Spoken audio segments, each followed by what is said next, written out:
1절로 7절까지입니다. 교독하실 때 제가 먼저 받들어 교독합니다. 2장 1절. 에베소 교회 사자에게 편지하라. 오른손에 있는 7뼈를 붙잡고 7 금 촛대를 거니시는 이가 이르시되, 내가 네 행위와 수고와 네 인내를 알고 또 악한 자들을 용납하지 아니한 것과 자칭 사도라 하되 아닌 자들을 시험하여 그의 거짓된 것을 내가 드러낸 것과 또 내가 참고 내 이름을 위하여 견디고 게으르지 아니한 것을 아노라. 그러나 너를 책망할 것이 있나니 너의 처음 사랑을 버렸느니라. 그러므로 어디서 떨어졌는지를 생각하고 회개하여 처음 행위를 가지라. 만일 그리하지 아니하고 회개하지 아니하면 내가 내게 가서 내 촛대를 그 자리에서 옮기리라. 오직 내게 이것이 있으니 내가 니골라 당의 행위를 미워하는도다. 나도 이것을 미워하노라. 귀 있는 자는 성령이 교회들에게 하시는 말씀을 들을지어다. 이기는 그에게는 내가 하나님의 낙원에 있는 생명나무의 열매를 주어 먹게 하리라. 아멘. 예. 요한계시록의 구조를 보면 크게 세 가지로 나눌 수 있어요. 어떻게 나눌 수 있느냐면 요한계시록 1장 19절의 말씀을 한번 볼까요? 1장 19절. 그러므로 내가 본 것과 지금 있는 일과 장차 될 일을 기록하라. 그러니까 요한계시록은 어떻게 되냐면 쉽게 얘기해서 과거, 현재, 미래 이렇게 기록이 되어져 있다는 거예요. 그러면 첫 번째 내가 본 것, 이거 앞에서 하는 거거든요. 그러면 어디에 있느냐면 요한계시록 1장에 기록되어져 있거든요. 그러면 요한계시록 1장에서 무엇을 봤느냐라고 했을 때 요한계시록 1장 12절을 한번 보시겠어요? 12절 보시면 몸을 돌이켜 나에게 말하는 음성을 알아보려고 돌이킬 때 7 금 촛대를 보았다. 그죠? 이제 눈에 본 것을 얘기하는 거예요. 근데 어떤 내용이냐면 13절에 촛대 사이에 인자 같은 애가 발에 끌리는 옷을 입고 가슴에 금띠를 띠고 그의 머리와 털의 희가 흰 양털 같고 눈 같으며 그의 눈은 불꽃 같고 그의 발은 풀무불에 달려나 빛난 주석 같고 그의 음성은 많은 물소리와 같으며 그의 오른손에 7뼈리 있고 그의 입에서 좌우에 날성검이 나오고 그 얼굴은 해가 힘있게 비치는 것 같더라. 이것을 지금 요한이 봤다는 거예요. 그러니까 이거 본 것을 기록한 거죠. 근데 여기서 지금 예수님의 모습을 보면 우리는 예수님 그러면 여러분들 예수님이 어떤 분이라고 생각해요? 사랑이 많고 인자하시고 우리를 위해서 모든 건 내어주시는 사랑이 많으신 하나님. 그래서 구원자 예수 이렇게 보통 생각을 해요.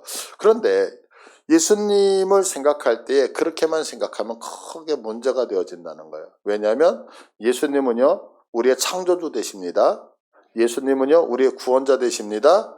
또한 예수님은 우리의 심판자 되셔요. 그러니까 예수님을 생각할 때 구원자로만 생각하면 안 되고 예수님은 창조주요 구원자요 심판주라고 하는 것을 반드시 여러분이 갖고 계셔야 돼요. 왜냐하면 예수님이 이제 이 세상을 창조하지 않으셨다면, 자, 예수님이 세상을 창조 안 했어요. 관여하지 않았어요. 그러면 예수님이 우리를 구원할 때에 꼭 필요한 거, 우리의 영혼이 필요하니까 우리의 영혼만 딱 구원하시면 되잖아요. 그리고 나머지는 다 갖다 버리면 되는 거잖아요. 근데 예수님은 그렇게 하시나요? 로마서에 보니까 우리 구원받는 백성을 누가 사모하고 기다리고 있어요?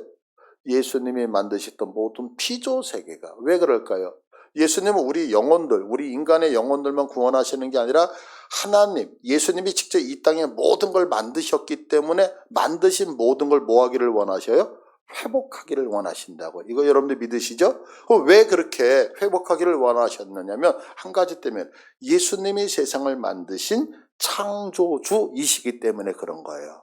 그래서 우리가 예수님이 왜 창조주냐? 예수님이 창조주인 것을 믿지 않으면 금방 말씀드렸던 것 이런 오해에 빠지기 쉽죠. 그래서 자신이 창조주셨기 때문에 자신이 만든 모든 피조물이 타락했을 때에 그것들을 폐기하지 않고 내버려두지 아니하시고 그 피조물의 위치에 직접 내려오셔서 직접 피를 흘리시면서 결과 어떻게 십자가에서 모든 걸 회복을 하셨던 거예요. 자, 그런데 이렇게 내려오셔서 직접 구원자가 되셨으니까 내가 만든 것들을 회복하기 위해서 창조주 하나님이 직접 오셔서 모든 걸 위에서 피를 흘리셨는데 그거를 받아들이는 자가 있고 받아들이지 않는 자가 있죠. 그러니까 예수님은 어떻게 되셔요? 너희들이 나의 그 사랑을 받지 않는다면 결국에는 어쩔 수 없이 너희들은 무엇을 받는다? 심판을 받는다. 그래서 예수님이 창조주이시고 예수님이 구원자이셨기 때문에 예수님이 마지막에 무엇으로 등장하실 수 있다? 심판주로 우리에게 오시게 되어지는 것입니다. 자, 그래서 요한계시록 첫 번째 구조는 뭐냐면 내가 본 거예요. 무엇을 봤어요? 심판주로 오시는 예수님을 봤단 말이에요. 그러면 왜 봐야 될 게 여러 가지가 있잖아요. 근데 하나님이 의도성을 갖고 왜 요한에게 심판주로 오시는 예수님을 보여주셨느냐? 그 이유가 있어요. 그건 뭐냐면 지금의 현재 상황 때문에 그런 거예요. 그러면 지금의 현재 상황이 뭐냐면 지금 이 1세대, 1세기에 이 말씀을 받았던 사람들은 지금 도미티아누스에 의해서 수많은 사람이 순교당하고 핍박을 당하고 있잖아요.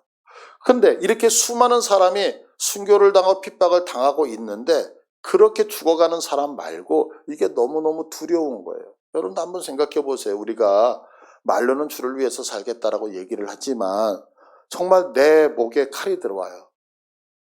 근데 여러분 생각해 보세요. 내가 죽는 것은 견딜 수 있어요. 그건 쉬운 것 같아요. 제가 봤을 때.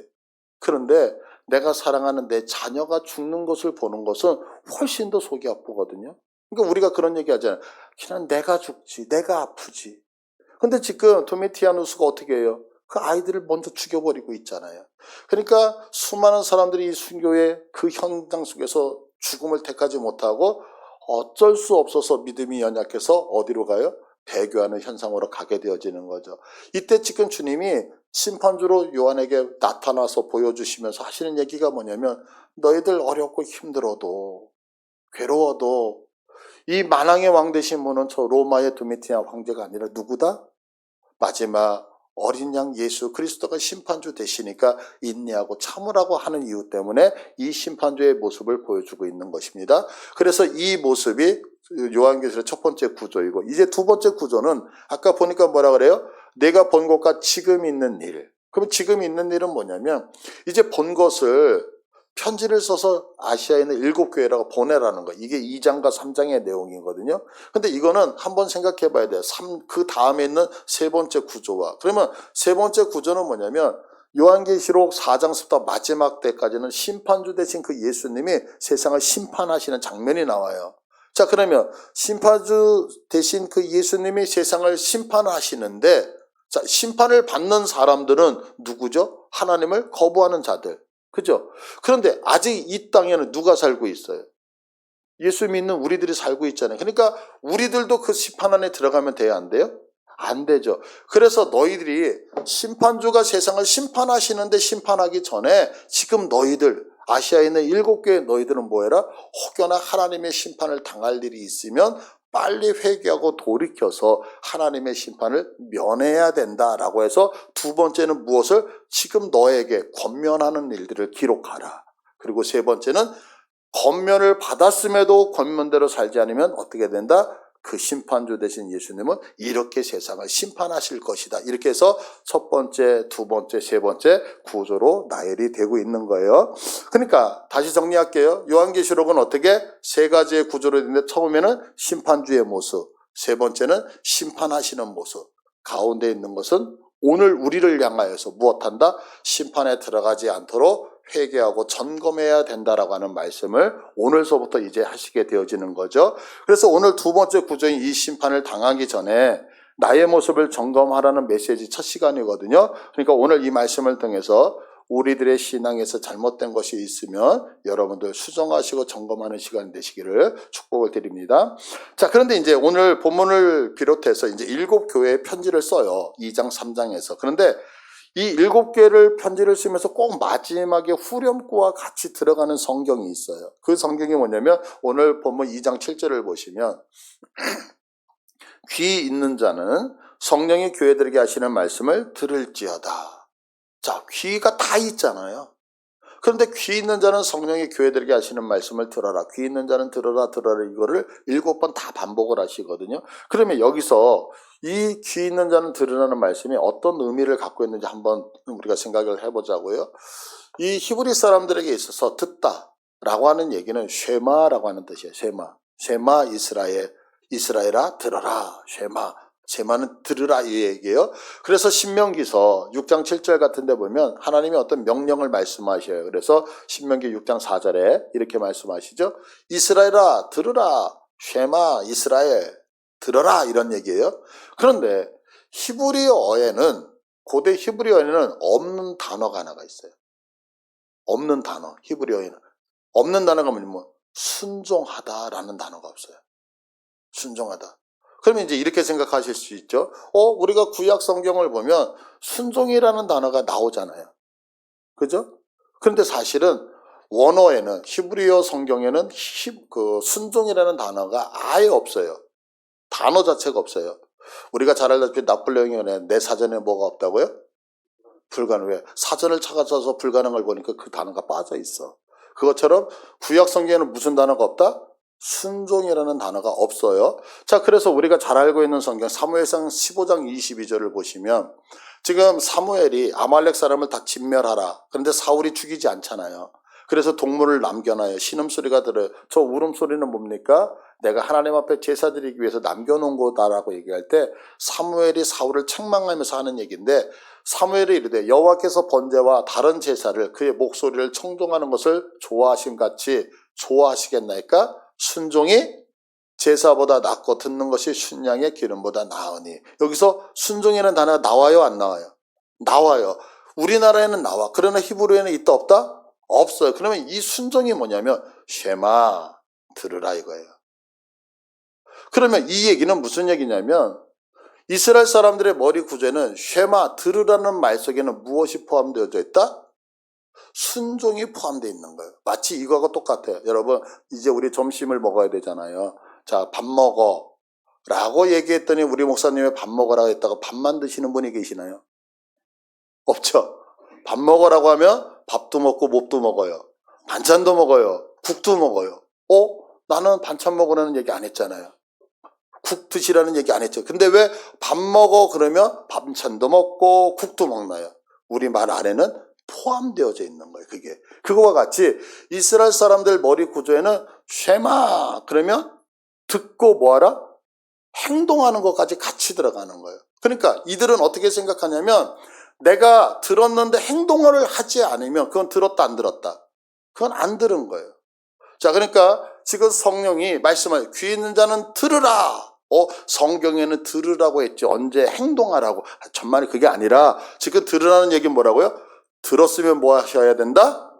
행하셔야 됩니다. 성경이 없어도 쉐마 들었죠? 행하시기를 바랍니다. 자, 그러면 이제 귀 있는 자는 행한다는 것 같이 알았어요. 그러면 이제 오늘 말씀을 알아야 되는데 들어가기 전에 한번 지도를 볼게요. 왜냐하면 이제 아시아의 7교회가 어떻게 되어져 있는지 우리가 좀 봐야 되기 때문에 그래요. 네, PPT 좀 보여주세요. 자, 이게 이제 세계 지도잖아요. 세계 지도. 저쪽에 지금 빨간색 보이시죠? 아시아 옆에. 그죠? 저기가 어디예요? 대한민국. 우리나라예요, 우리나라. 저기가 우리나라예요. 그런데 이제 저걸 조금 더 확대를 시켜드릴게요. 성경을 이해를 할 때, 우리가 특히 이제 구약 성경을 이해할 때, 여기 세계 대륙이 만나는 아프리카와 유럽과 아시아가 만든 저 빨간색, 저 네모 안에를 반드시 기억을 하셔야 돼요. 저거를 조금 더 확대를 시켜드릴게요. 자, 저기 지금 저 그림에서 저게 뭔 그림인지 잘 모를 수 있어요. 그런데 보시면은 여성이 이렇게 부츠 신고 있는 거 보이나요? 지금 앞에 있는 공을 뻥 찰라 그러죠. 저기가 어디냐면 로마예요. 그러니까 앞으로는 로마 그러면 여성이 신발 신고서 그 발로 이렇게 공 차려고 하는 부분. 그래서 저 지금 로마를 중심으로 해서 지중해 쫙 깔려져 있는 거예요. 그 다음 사진 볼게요. 자, 저게 이제 옛날 로마 시대 행정구역이에요. 우리나라도 충청도, 전라도, 경상 이렇게 나눠져 있잖아요. 행정이. 로마 시대에도 그랬어요. 그래서 지금 저기 로마를 중심으로 해서 마게도냐, 아가야, 드로아 이렇게 아시아 여러 가지가 있어요. 근데 지금 오늘 중요한 건 뭐냐면 가운데 있는 아시아. 저 아시아에 보면 빨간색으로 지금 점 찍혀 있는 거 보이시죠? 거기가 어디냐면 오늘 우리가 배워야 되는 에베소 교회가 있는 거예요. 그러면 저 장소가 오늘날 어디냐? 저기가 오늘날 터키예요. 티르키. 그래서 성경에서 아시아 그러면 우리가 살고 있는 이 극동아시아를 생각하시면 안 돼요. 성경에서 아시아는 오늘날 어디를 얘기하는 거다? 튀르키를 얘기하는 거예요. 그래서 저 튀르키에 뭐가 있다고? 7교회가 있어요. 그래서 저거를 더 확대시켜 드릴게요. 그러면 이렇게 되어져 있어요. 7교회가. 한 번 더 눌러주세요. 예. 자, 지금 반모섬에서부터 화살표가 출발을 해요. 반모섬이 지금 사도 요한이 환상을 봤던 반모섬, 그리고 에베소, 그리고 서머나. 그래서 이렇게 한 바퀴를 돌면서 7교회가 형성이 되어지는 거예요. 근데 오늘 편지를 어디에다가 쓰고 있다? 저 에베소에다가 편지를 쓰고 있다는 거 꼭 기억을 하고 계셔야 돼요. 자, 이제 사진은 다 보셨죠? 자, 그러면 이제 본문을 보면서 우리가 듣고 행해야 되는 것이 무엇인지 먼저 알아보도록 할게요. 자, 2장 1절을 보겠습니다. 2장 1절. 2장 1절을 보시면 에베소 교회의 사자에게 편지하라 그래요. 지금 하나님의 명령이거든요. 교회의 사자. 그러면 여기서 사자라고 하는 것은 뭐냐면 교회 지도자예요. 그러니까 오늘날로 얘기하면 교회에 있는 양희문교회 김혜수 목사에게 편지하라 라고 얘기를 해요. 근데 이 편지, 교회 편지를 쓰라고 명령하는 분을 표현을 하고 있는데 어떻게 표현을 하냐면 사자에게 편지하라. 오른손에 있는 7뼈를 붙잡고 7금 촛대사를 거느시는 이가 이르시되. 예수님이거든요. 근데 예수님의 표현을 오른손에 있는 7뼈를 붙잡고 7금 촛대사를 돌아다니고 계신대요. 그럼 이게 뭔 소리냐? 자, 계시록 1장 20절을 보니까 이렇게 말씀하네요. 내가 본 것은 내 오른손의 7뼈의 비밀과 7금 촛대라. 7뼈는 뭐라고요? 7교회의 사자고 7촛대는 누구다? 7교회다. 자, 그러니까 이건 뭐냐면 지금 7교회, 지금 하나님의 뭔가를 붙들고 있는데 누구를 붙들고 있어요? 교회의 목회자들을 붙들고 있고 지금 어디? 교회 사이를 예수님이 심판주의 모습으로 돌아다니면서 다니고 있다 이렇게 얘기를 하는 거예요. 근데 이제 제가 지난주에 말씀을 드렸어요. 그게 뭐냐면 이 7이라고 하는 숫자는 그 당시에 7교회만을 상징하지 않는다 그랬잖아요. 이거를 이제 우리가 성경 수비학이라고 얘기를 하거든요, 신학적으로. 근데 예를 들면 이거예요. 히브리어에는 숫자에 영적인 의미가 담겨요. 그래서 1이라고 하는 숫이 있잖아요. 1이라고 하는 숫자는 하나님의 수예요. 그래서 유일하다예요. 유일하다. 1이 딱 나타나요. 그래서 이것을 하나님의 수, 창조주 하나님의 수로 1을 쓰는 거예요. 그리고 2 그러면 유대인들은 이 수를 증인의 수, 증거의 수 이렇게 얘기를 해요. 그래서 우리가 너무 잘 알다시피 어떻게 하냐면 2명 이상의 증인이 뭔가를 필요로 하는 거예요. 법적으로. 그리고 예수님께서 복음을 정했을 때에 어떻게 70인들을 몇 명씩 나눠요? 2씩 보내죠. 왜? 증거하기 위해서. 그래서 2라고 하는 숫자는 증거의 수예요. 또 3이라고 하는 숫자는 하나님의 수를 얘기해요. 이거는 성부, 성자, 성령으로 완벽한 하나님의 수를 얘기하는 거예요. 그래서 우리가 예수님이 부활하실 때 며칠 만에 부활하셔요? 왜 하필이면 3일일까요? 완벽한 하나님의 신적 권세, 승리를 상징하기 때문에 그렇거든요. 그 다음에 4라고 하는 것은 이건 세상의 수예요. 피조의 세계예요. 그래서 동서남북 이렇게. 그래서 성경에서 땅의 네 모퉁이 이런 단어. 그래서 4라고 하는 단어가 나오면 이 땅에 있는 모든 피조 세계를 통틀어서 일컫는 말이 4라고 하는 수에 담겨져 있는 거거든요. 이거와 같이 7이라고 하는 숫자는 자 아까 하나님의 수가 몇이라 그랬어요? 3. 사람의 수가 이 피조 세계의 수가 몇이라 그랬죠? 4. 그럼 3 더하기 4는 몇이에요? 7. 그러면 하늘의 것과 땅의 것들이 다 합쳐졌으니까 7이라는 숫자는 온전한 숫자가 되어지는 거예요. 그래서 모두라고 하는 개념을 갖고 있는 거예요. 그러니까 지금 하나님께서 7별의 비밀, 그래서 7사자를 붙들고 있다는 것은 그 당시에 7교회의 목회자만을 붙들고 있는 게 아니라 모든 세계의 목회자를 붙들고 있고 지금 예수님이 7교회를 거니신다는 얘기는 그 당시에 7교회를 거니신다는 게 아니라 지금 지구 역사상 있었던 모든 교회를 뭐하고 계신다? 붙들고 계신다라고 얘기를 하고 있는 거죠. 자, 그러면 주님이 오른손으로 붙들었어요. 오른손에는 힘이 있잖아요. 그러니까 교회 목회자들을 붙들었다는 얘기는 뭐냐면 지금 주님이 이 교회의 목회자, 여기 서 있는 김혜서 목사를 뭐하고 있다? 붙들고 계신다고 말씀을 하고 있는 거죠. 뿐만 아니라 거니신다고 얘기해요. 그럼 왜 거니실까요?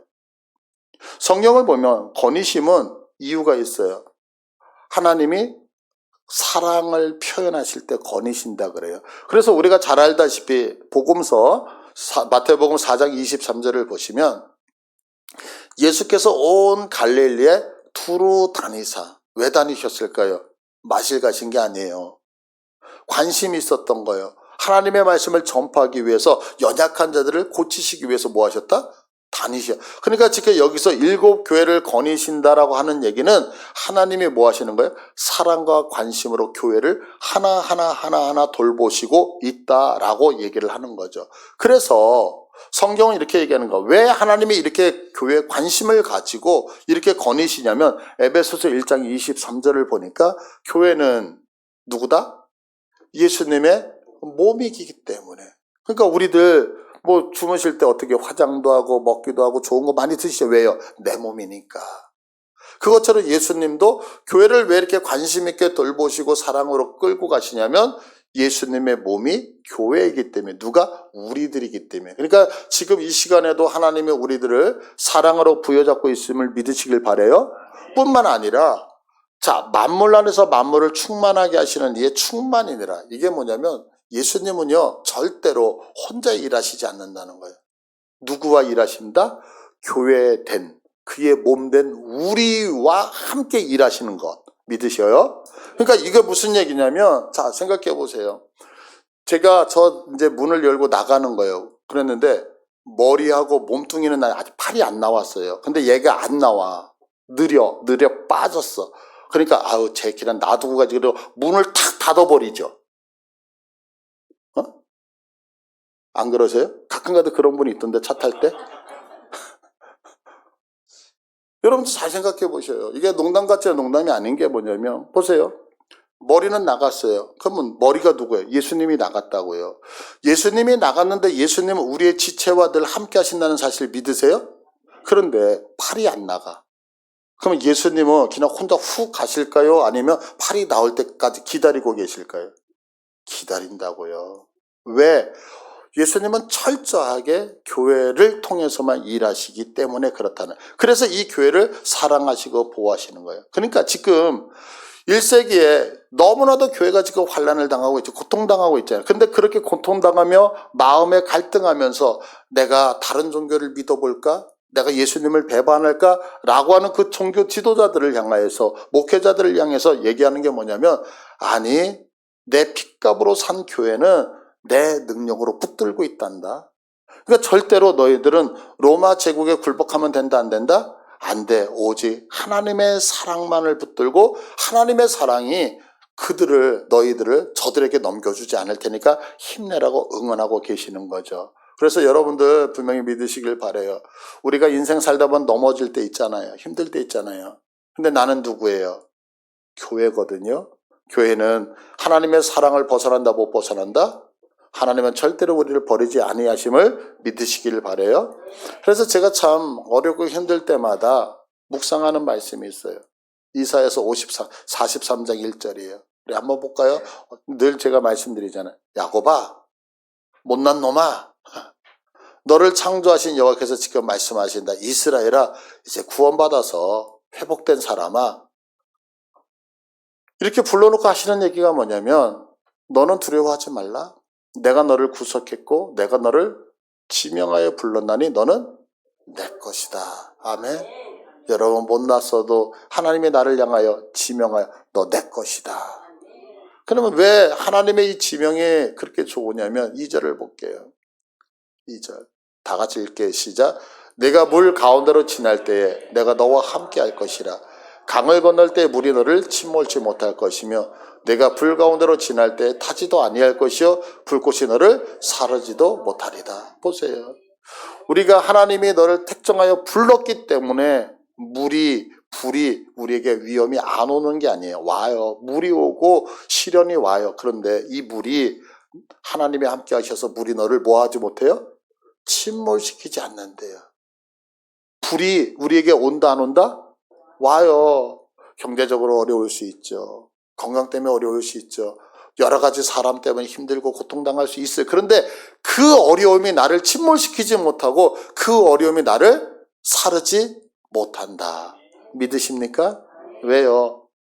예수님은 교회를 너무나도 사랑하셔서 그 교회를 통해서 일하시기 때문에 라고 얘기를 하는 거죠. 자, 그러면 왜 우리를 이토록 붙들고 사랑과 관심을 보이시느냐라고 하는 거예요.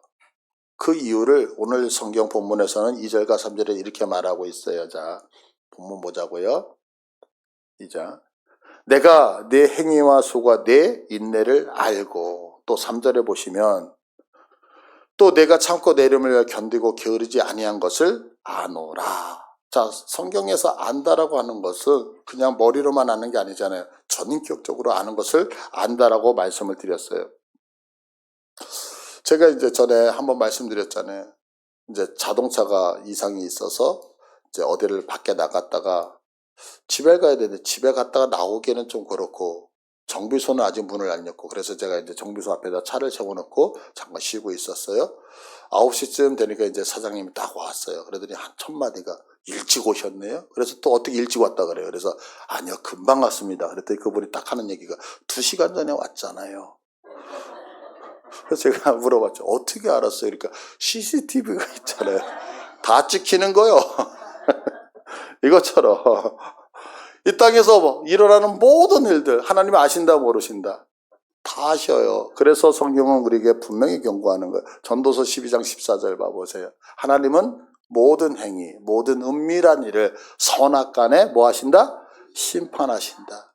어제 나 혼자서 주방에서 일하면서 수닥수닥 막 했던 거 주님이 기억하신다 못하신다?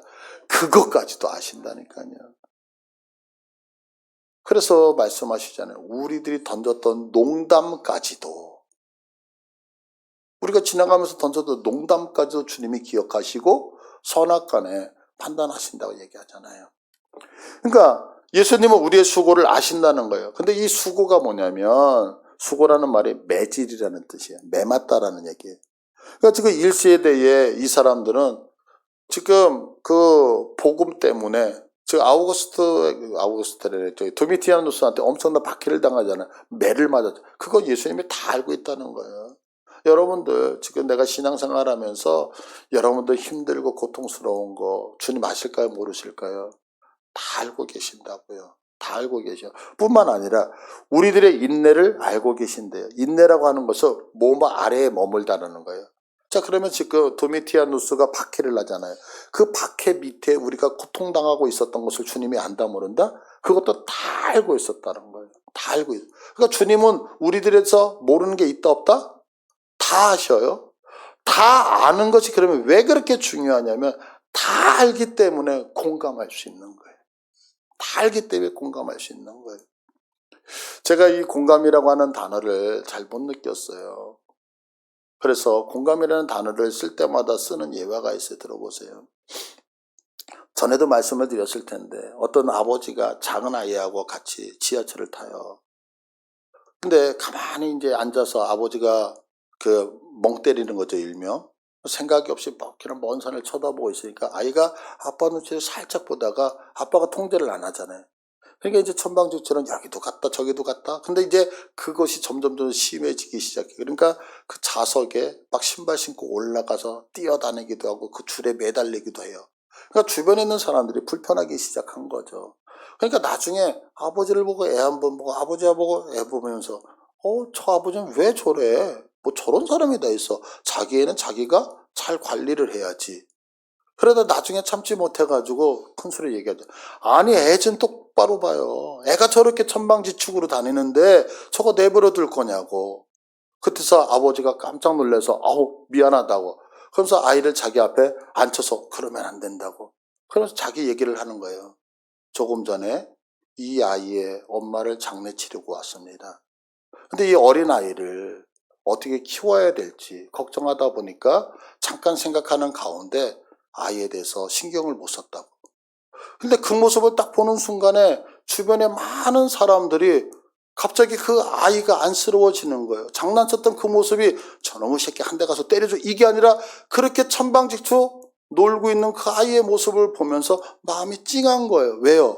알기 때문에 그래요. 공감했기 때문에 그렇잖아요. 그러니까 왜 우리가 우리를 아는 것이 왜 그렇게 중요하냐면 다른 게 아니라 하나님이 우리를 안다라고 하는 것은 공감할 수 있고 이해를 할 수 있기 때문에 그렇다는 거예요. 그런데 히브리서 4장 15절을 보면 우리에게 있는 대제사장은 우리의 연약함을 동정하지 못하실 리가 아니요. 여기서 동정이라고 나와 있어요. 그런데 이것이 옛날 개혁 개정은 지금 이렇게 동정이지만 예전 개혁성에 이건 최휼이라고 되어져 있었거든요. 이거를 왜 그렇게 바꿨는지 몰라요. 왜냐하면 최휼이라는 단어가 훨씬 더 예쁘거든요. 몸체자의 불쌍히 여길 휼이거든요. 이게 뭐냐면 어원이 이렇게 시작이 되어져요. 우리 어머니들이 태에 아이를 배잖아요.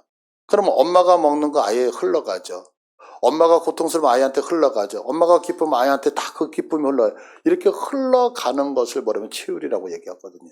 그러니까 지금 대제사장 하나님은 우리의 연약함을 치유하지 못하실 리가 아니라 치유하신다 안 하신다? 치유하셔. 그건 뭐냐면 내가 올 때 주님은 기뻐하시는 게 아니라 내가 올 때 그분도 함께 눈물을 흘리시고 슬퍼하시고 기뻐할 때 함께 기뻐하시고 고통 가운데 같이 고통당하고 있는 하나님이시라는 거예요. 왜냐하면 우리의 모든 걸 다 공감하시잖아요.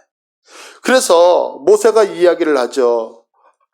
너 가서 내 백성을 데리고 와. 나를 보내시는 당신이 누구이십니까? 라고 얘기할 때 떨기나무에서 던지는 거. 후하여 당신 누구입니까? 라고 얘기할 때 하나님이 주시는 이름이 뭐냐면 나는 너와 함께하는 무슨 하나님? 샤켄하시는 하나님. 무슨 얘기예요? 지금까지는 하나님은 전능의 하나님이었어요. 지금까지 하나님은 전능하신 하나님이었다고요. 그래서 모든 것을 하시는 능력의 하나님이었는데 능력의 하나님이 뭐예요? 나하고는 아무 상관없는데. 근데 하나님이 나는 능력이 많은 하나님, 나는 세상을 창조하는 하나님이라고 얘기하는 게 아니라 당신 이름이 누구입니까? 나를 보내시는 하나님이 누구십니까? 나오니까 네가 고통당할 때 너와 함께 고통당하고 내가 슬퍼할 때 너와 함께 슬픔당하고 내가 괴로울 때 함께 괴로워서 몸부림치는 샤켄하신 하나님이다라고 말하고 있다고요.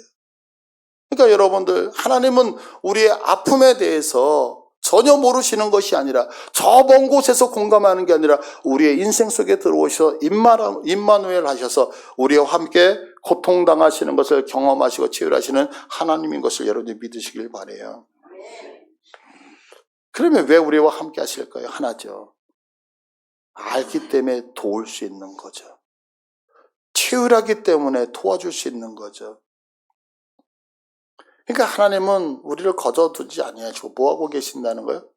알고 계실 뿐만 아니라 나를 돕기 위해서 오늘도 몸부림치고 계심을 믿으시길 바라요.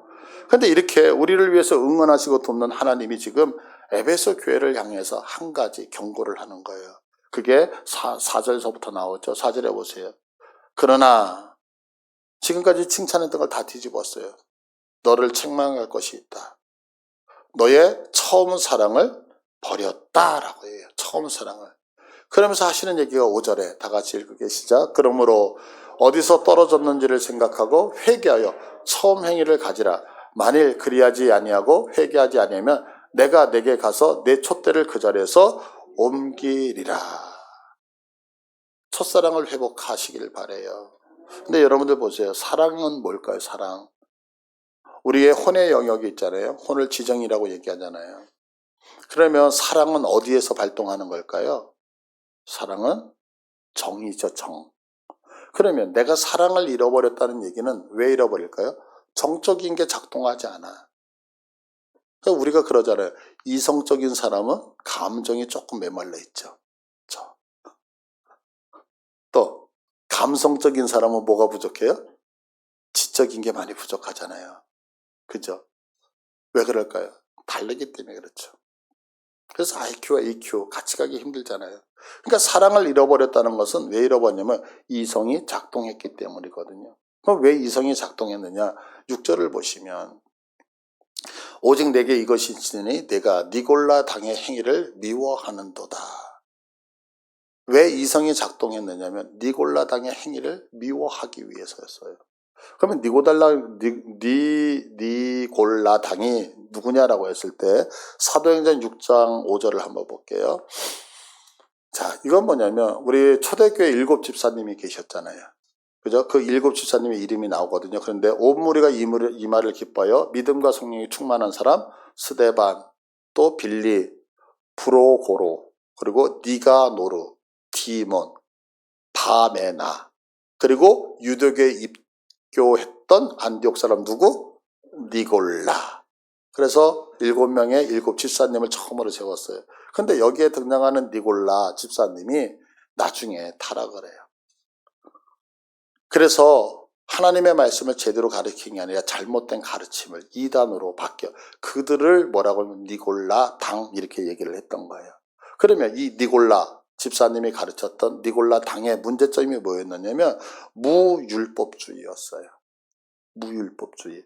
그러니까 도덕을 폐기하자 이거예요. 그럼 왜 이런 얘기를 하냐면 예수님이 우리를 구원하셨을 때 우리의 영혼을 구원해요? 아니면 우리의 육신과 영혼을 구원해요? 다시 한번. 자, 예수님 우리 구원하시는 거 믿으시죠? 그럼 예수님 우리를 구원하실 때 우리의 영혼만 구원하실까요? 우리의 육신과 영혼까지 구원하실까요? 육신과 영혼까지예요. 그래서 예수님이 부활하신 다음에 부활체가 되잖아요. 몸이 변화되잖아요. 어떻게? 시간과 공간을 초월한. 그래서 제가 가끔가다 농담식으로 하는 게 뭐냐면 우리 청년들 아무리 좋아도 여기다가 문신 같은 거 하지 마라. 천국 가서도 보인다? 뭐 이런 얘기 하잖아요. 왜? 육신, 영혼만 구원받는 게 아니라 육신, 우리의 몸 부활된단 말이에요. 그런데 이 니골라 당은 무슨 얘기냐면 우리의 영혼 십자가에서 은혜로 완벽하게 구원을 받았다는 거예요. 그런데 문제는 이 육신은 썩어 없어질 거 아니냐. 그러면 이 육신이 강건해야 80, 90을 살 텐데 이 육신 썩어서 없어져야 되는 그것들이 무슨 큰 의미가 있느냐 이거예요.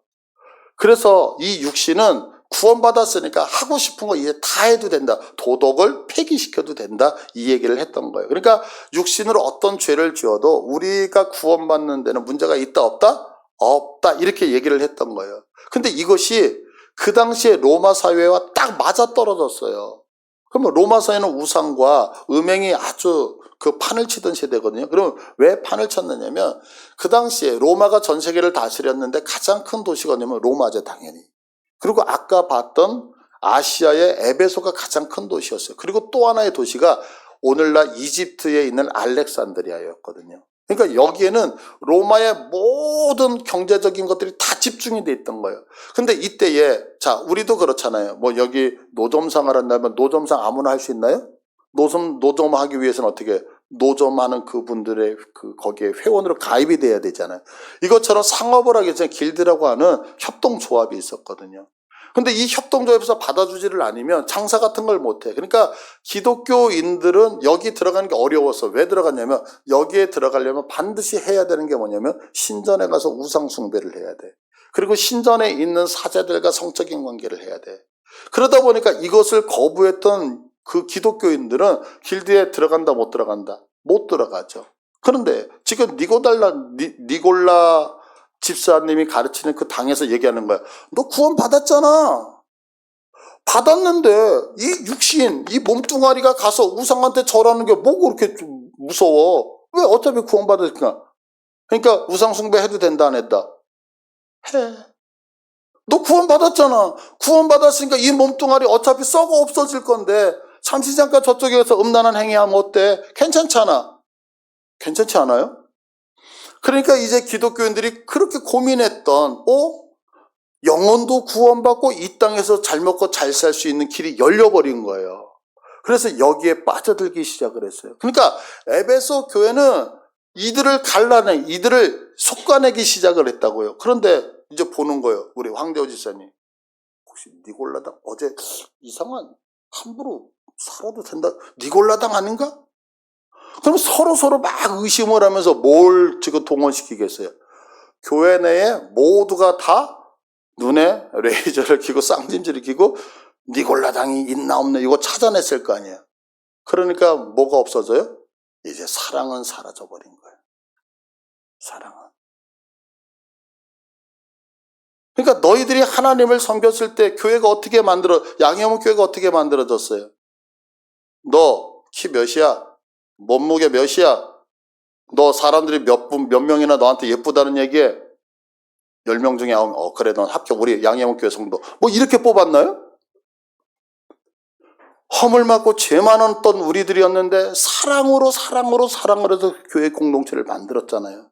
근데 이제 니골라당의 이단이 딱 들어오고 나니까 이제는 모두가 다 이성이 동원되어 저 사람은 잘못된 거 아니야? 이렇게 막 가기 시작을 하는 거예요. 그러고 나니까 사랑은 있더라 없더라? 없더라라고 성경은 얘기해요.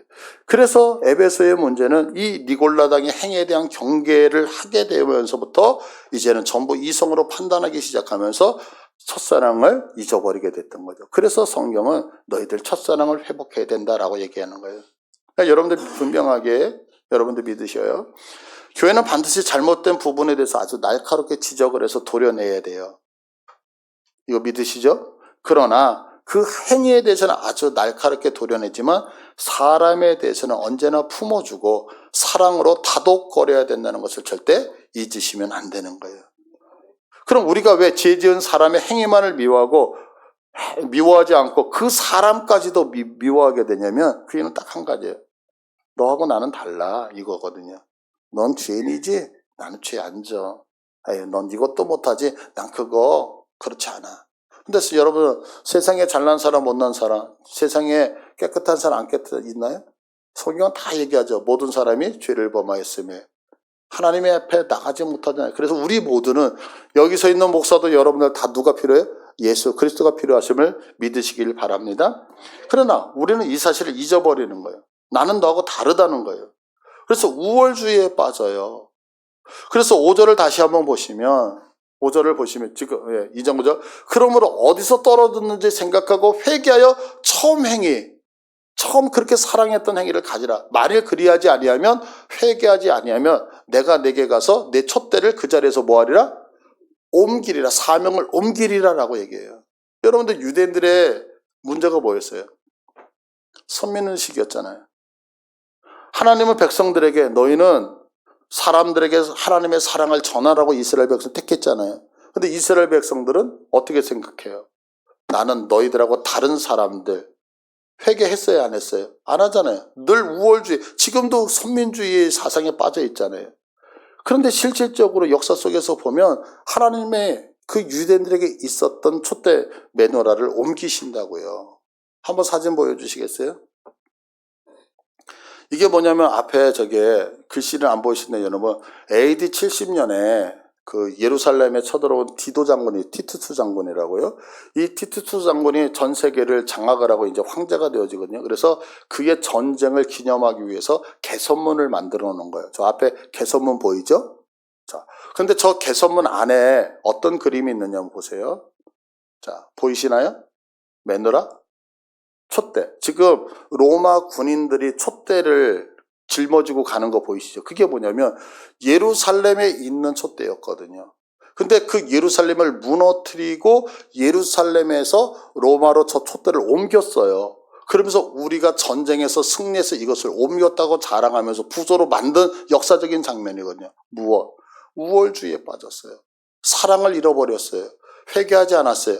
그러니까 너희들의 촛대를 하나님이 옮기시게 되어졌죠.